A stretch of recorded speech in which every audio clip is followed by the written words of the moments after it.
কালকে যেহেতু কার্তিক পুজো, তাই আজকে আমরা চলে গেছিলাম মালদাতে অনেক কিছু বাজার করার জন্য। তো বন্ধুরা, সবাইকে জানাই প্রথমে কার্তিক পুজোর অনেক অনেক শুভেচ্ছা। তো আজকে সকালে আমি আর তোমাদের দিদিভাই চলে এসেছি মালদাতে কার্তিক পুজোর সব বাজার করার জন্য। বাজার বলতে আমরা ফলের বাজারই করতে এসেছি, তাই সকাল সকাল আমরা চলে এসেছি সেই ফল মার্কেটে মালদার।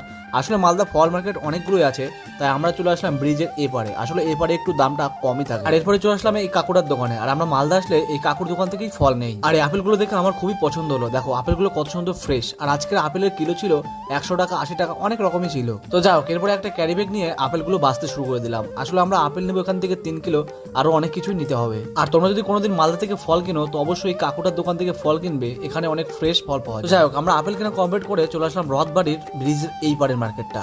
আর এখান থেকে আরো কিছু ফল কিনতে হবে। আর এই দেখো, আমাদের সামনে কিন্তু রয়েছে জানকী বস্ত্র বিপণী। তো যাই হোক, আমাদের সমস্ত কিছু বাজার করা কমপ্লিট হয়ে গেল। আর এখন আমরা বাড়ি চলে যাচ্ছি। আর ভিডিওটি ভালো লাগলে অবশ্যই একটা লাইক, কমেন্ট, শেয়ার করে দিও। দেখা হবে অন্য একটি নতুন ভিডিও নিয়ে। ততক্ষণ